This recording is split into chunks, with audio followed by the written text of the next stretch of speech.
Hey, c'est beau. On dirait comme un garden party. Hey, moi, je pense que je vais m'asseoir là. Là, lui, là, ou elle, là, il va découvrir moi et le décor en même temps. Bonne chance. Je suis nerveux. Ah! Salut! Ah, mais là, ça, c'est une belle surprise. Ça va bien? Ça, c'est une très belle surprise. Et moi, je te connais pas. Ben là, je suis content de moi, je te te rencontrer. Veux-tu boire quelque chose? Oui, s'il vous plaît. Regarde, je te sens. Moi, je pense qu'on va se prendre du vin. Veux-tu un verre de vin? Chill. Ben, hey! François. Qu'est-ce qui se passe? C'est vraiment une blind date. Vraiment. Aïe. Là, moi, j'aimerais que tu te présentes. Là. Oui, alors. Dis-moi, qui es-tu? Alors, bonjour. Bonjour. Moi, mon nom, c'est François Jarreau. Je suis réalisateur. Je viens de la pub. OK. J'ai fait de la pub. Puis j'ai fait aussi des courts-métrages qui ont assez bien roulé.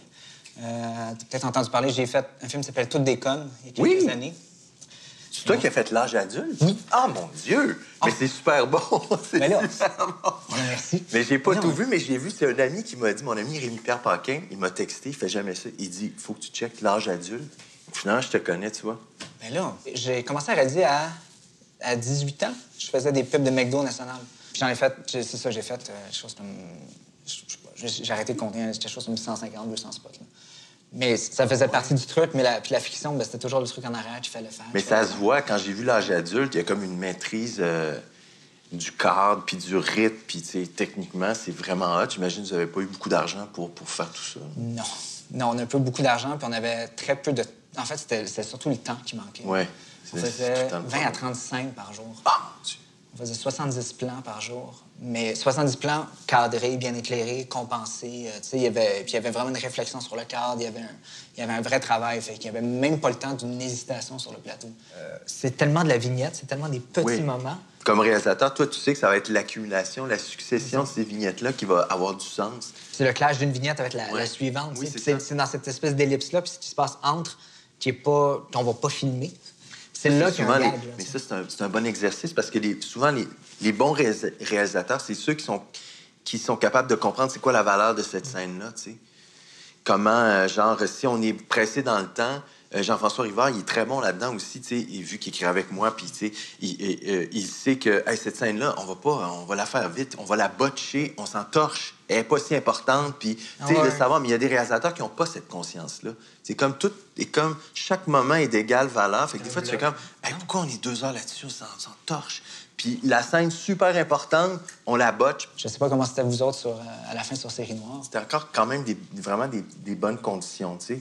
On faisait genre, tu sais, il y a des journées où on faisait 4 pages, mais il y a d'autres journées où on en faisait genre 18, là. Mais, Ben, selon le dialogue. 18, selon tu sais, quand c'est des scènes dans un appart, là, ça se fait, là, tu sais. Mais moi, je me souviens, quand on a fait Les Invincibles, les budgets qu'on avait pour la première saison des Invincibles, à l'époque, on nous disait, on vous donne ce budget-là, c'est un budget de jeunes, là, tu sais. Mais c'est des budgets qui étaient supérieurs au budget des grosses séries maintenant, là, tu sais. Fait que ça a vraiment... Ça a chuté drastiquement. ce que je déplore.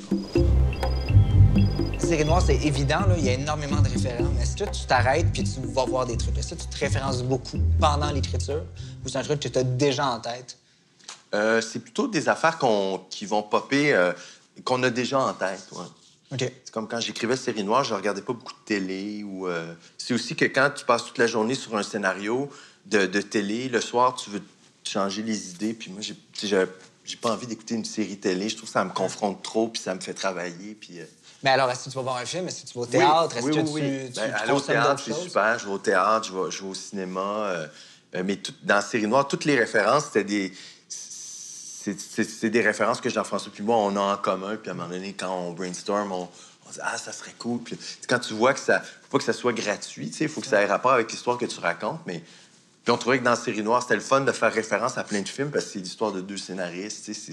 C'est des gens qui sont là-dedans, qui sont dans la fiction. Et toi, qu'est-ce que tu fais de toutes tes influences? Moi, c'est Parce que ça l'inverse. peut être dangereux, des fois, tu sais, d'avoir trop d'influence. Puis, Oui, à un moment donné, il arrive une espèce de saturation où tu as l'impression de pouvoir rien faire. Ouais. Parce que tout est déjà là. Oui. Mais souvent, c'est juste de regarder autre chose pour réfléchir à... Tu penses à tes Oui. affaires. Oui, Fait oui, qu'à un oui. moment donné, tu regardes quelque chose, puis à un moment donné, la chose en avant de toi arrête, puis c'est juste dans ta tête. Fait que moi, au contraire, j'aime beaucoup me te nourrir. consommer de... Ouais.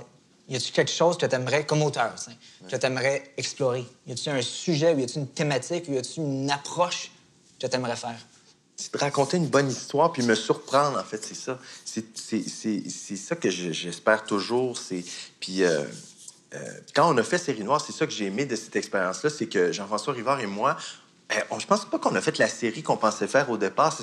On était surpris par ce qu'on a fait. Ça, je trouve, je trouve que c'est le plus beau feeling. Tu sais, quand tu travailles sur quelque chose, puis que, à un moment donné, t'es comme, OK, on est là-dedans, on continue, puis c'est comme, wow, puis t'as l'impression de découvrir des nouvelles affaires, puis de pas te répéter, puis c'est tellement un beau feeling. Ça fait partie du processus, puis c'est ça le plaisir aussi, c'est qu'à un moment donné, le film émerge sans que tu sois la cause de l'émergence. Oui. Moi, à chaque fois que je fais un projet, à un moment donné, tu travailles dessus, puis j'essaie d'être hyper précis. Puis à un moment donné, il y a une espèce de step back, tu fais comme, oh, le projet te parle, puis une espèce d'écho, puis il te dit autre chose. Puis c'est cette espèce de truc-là qui est complètement intangible, puis que tu peux pas contrôler. Puis c'est là que c'est magnifique, puis il faut que tu écoutes ça, puis c'est tough. Ouais. Mais à un moment donné, il faut que tu arrives à écouter ça, tu sais. Puis la difficulté aussi que je vis en ce moment, c'est comme si c'était mon psychologue. Parle-moi. Tu sais, j'ai travaillé longtemps avec Jean-François Rivard, tu sais, on a été comme un duo, puis là, on va retravailler ensemble, mais tu sais, là, je travaille tout seul, puis c'est tough quand tu as eu un interlocuteur, tu sais, quelqu'un que tu peux appeler, genre, à 10 h le soir. « Hey, qu'est-ce que tu penses de cette idée-là? » Tu sais, puis il y a tout de suite un échange. Une dynamique, là, complètement. C'est complètement, t'es tout seul dans ta tête, tu sais, ça va plus lentement, c'est plus tough, tu sais. Ça, je trouve ça dur aussi. Toi, tu dois être un expert en pitch parce que tu as fait beaucoup de publicité. Fait que quand tu fais des pubs, là, moi, je connais pas le milieu, mais il faut que tu sois capable de vendre. Donc, tu dois être très bon là-dedans. Quand vous êtes allé pour l'âge adulte, comment ça s'est passé? Bien, c'est ça qui est bizarre, c'est que la pub, c'est toujours une question de rassurer. Puis en même temps, juste titiller un peu puis faire en sorte que ça a l'air un peu plus grand que ça l'est, tu sais. Mais quand on arrive avec une fiction, on a quasiment l'idée, c'est quasiment de faire l'inverse, c'est de faire comme non, ça va vraiment être quelque chose de neuf. Oui. On a envie de faire quelque chose qui ressemble à rien, tu sais. Quelque chose qui va surprendre carrément. Mais de réussir à pitcher quelque chose qui surprenne, c'est tough. Oui. Justement, comme un truc comme Série Noire, ça a-tu été tough à pitcher? C'était quoi le... Parce que là, vous arriviez avec quelque chose qui, de notre point de vue, qui est complètement neuf, complètement frais.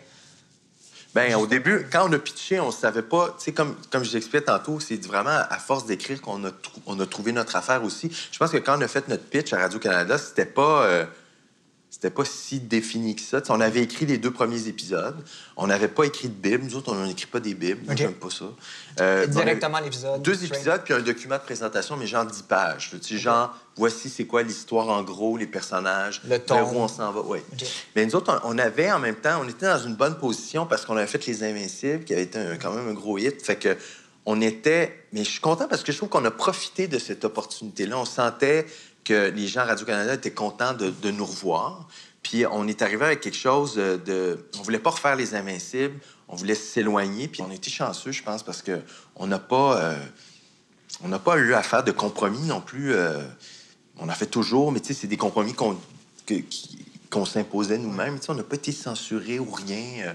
On a vraiment fait l'affaire qu'on voulait faire. Merci, puis merci pour toute l'influence que tu as pu... C'est niaiseux, là, mais ton travail, personnellement, moi, je vais te parler pour moi, m'a énormément influencé. Ah, t'es gentil. Pour vrai. Voir tes films, voir tes pièces, voir ton écriture, t'as une espèce de souffle qui a fait en sorte que, OK, c'était comme poussé à aller plus loin, à faire comme, OK, on est meilleur que ça, on va y aller, Et ça me fait plaisir que tu me dises ça. Puis, j'espère qu'on va travailler ensemble. Ce serait un honneur. Ben écoute, moi, je suis disponible, là. Je suis en train d'écrire, puis ça va pas bien. Engage-moi.